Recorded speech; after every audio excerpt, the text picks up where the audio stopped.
Volkanovski and Islam. How do we get here? You know, it's so difficult to make fights, it appears, right?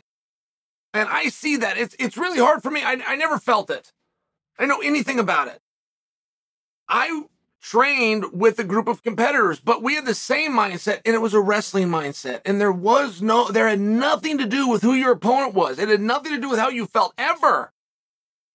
Never, ever, ever would a coach ask you how you felt, and then based on your answer, would that determine whether you were going to compete or not? Never in my life. From the time I was 9 years old, and not just with me, I would see other guys, right? I'm in the practice room with college and Division I. I'm in the practice room with the Olympians. I'm a 9-year-old child. The coach always say, how do you feel? If he knew you had a bad shoulder, how was your shoulder? He would always say that. And then whether he put it in a brace, or whether he iced it, or whether he rubbed some kind of ointment on, whatever it was, but whether you would compete or not was never even discussed. It was never a question. And no athlete ever would say to the coach, I don't think I can compete because I'm sick, or I'm hurt, or I have a little cut on my eye. Like, never. That's a literal statement. Never. From the time I was 9 years old till I was 23 years old and ended my wrestling career after college. I never saw it. I never even heard it. I never even heard of it. We also didn't have guys that missed weight. Never. Never in my life. My 4 years I did at Westland High School, my 5 years I did at the University of Oregon. Never had a guy anywhere not make weight. Never saw it. Never even heard of it.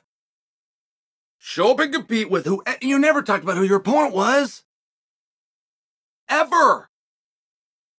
Per the rules of the NCAA, they could weigh 2 guys in if they wanted and never have to tell you which one they're going to wrestle. They could just walk him out there at the exact time you shake hands and go. I mean, I share this with you because somehow it's really hard to put fights together. And it's not with the wrestlers. But you have jiu-jitsu mindsets out there, whatever that is. And you have boxing mindsets, whatever that is. And you have karate and taekwondo. I mean, you really don't have all of those. Most of those sports I just named sucked, and they don't have anybody that are competing. But you at least understand my point that there are different cultures and environments of sports that have come forward. And apparently within those cultures and sports and mindsets, it's okay to not do something because you don't feel like doing it. And I never know why we put guys in there that don't want to do it. I mean, just as a fan, I don't know why we promote these guys that have a history of either pulling out or not making weight. I don't know why we would ever put them in a position, why we would elevate them, that they were the ones that we need on top of the bill. Charles said 3 times he wasn't going to do that fight. That's just the truth. I've never heard Charles say that he was going to do it. Maybe he did. I never heard Charles say that he was going to do it. He said he was not going to do it 3 times. And the UFC came out and said that he had told them that he was. That's hearsay. I never heard it from Charles.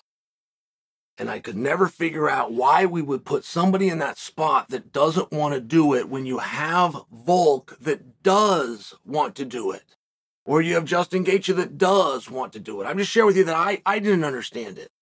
And I don't mean that as one example. I mean that as an example for all of them. Let's start with who wants to do it. Raise your hand. That never happened with Chimaev. Never said, hey, we're going to put Chimaev, and this is our guy because the part of the world that it's in, he's going in this placement. Who would like that place? It didn't work like that. Called the other guy, I think this is a good match. Let's do it. Let's put this together. If we started with who would like to do it and we had a show of hands, I think that we'd see less guys pull out. But I love the competitive mindset. And that's really all I'm here to speak to you about. Dana White went on Pat McAfee. And he actually took out his phone and read what Volkanovski's response was. So Dana went to Volkanovski, says, you want to fight this guy. It was 11 days before the fight, 10 days before the weigh-in. Volk wrote him back. Volk said, Dana, I want to be the world champion. What that means is that anybody that stands across from me in this world, meaning Earth, I can beat. Or I can't. But if the answer is I can't, I then don't get to say that I'm the world champion. Of course I will fight him. That was his answer. And I slipped it, you're right, I didn't just quote there, but that was his answer. I love that and respect it so much, and that was done privately. That never would have got out. He didn't know Dana was going to go read that on Pat McAfee, and he didn't know Chael would watch it and then quote it. That was just him. That was just him being honest. And that should be the mindset. You're the world champion, and you really believe you're the world champion, then it should be anybody in the world. It should never even be a discussion. It's not about the date. It's not about the weight. It's not about any of those things if you're the guy. Could you imagine walking around and telling people, I'm the greatest middleweight of all time, just by example, and then all of a sudden, well, come do the fight. Well, I can't make middleweight by then. Then quit telling people you're the greatest in the world. If there's any reason that you can't walk out and do that, you're not the guy.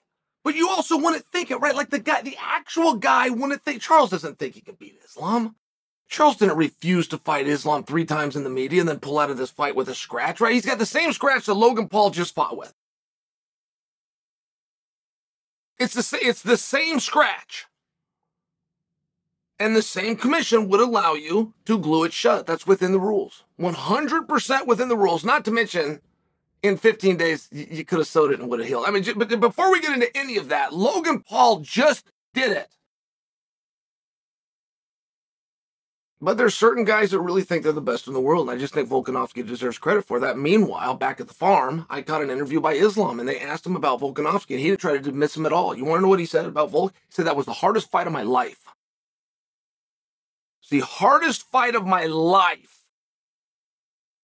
He wanted Charles. Charles was not the hardest fight of his life. That wasn't all that hard of a fight. It wasn't even a long fight.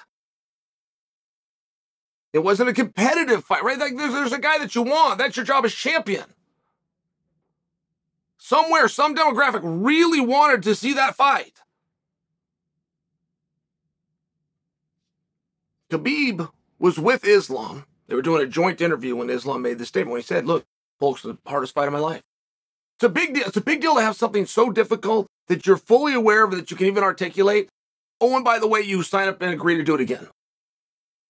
I don't think you guys could relate.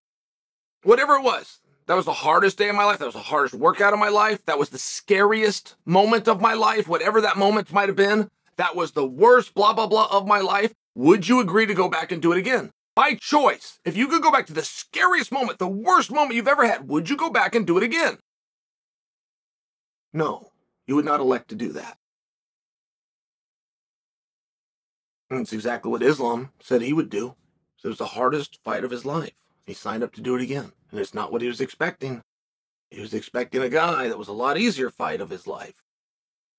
And Khabib said during this interview, Islam is the 155-pound champion. Which means if anybody can make 155 pounds, anybody, Islam can beat them. That's what it means. If Islam can't beat them, then he's not the champion. That is what this means. He's the world champion at 155. Khabib spelled this out. He made it perfectly clear.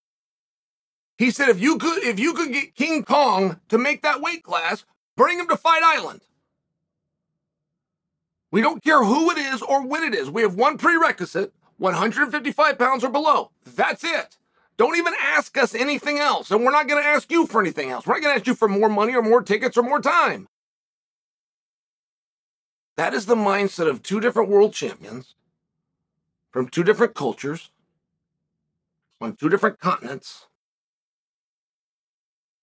who spoke without hearing what the other had to say. And they essentially said the same thing, which is what it means to be the world champion. What it actually means. It doesn't mean I got lucky or I threw a lucky punch. It doesn't mean all the things aligned. It doesn't mean my dad works for the organization, got me all sorts of benefits. World champion means I can beat anybody in the world that can make the agreed upon weight class. Or I can't, and I'll quit calling myself world champion. That mindset is extremely refreshing. And it should even be demanded. I wish it was demanded. I wish it was part of our culture and demanded by you. A big surprise that I've had in the sport is how many guys can be like Charles, not want to do something, refuse to do something, back out of doing something, and have support for doing it, as opposed to people that say, look, you were the wrong guy. We should have listened to you in the first place when you told us you weren't going to do the fight.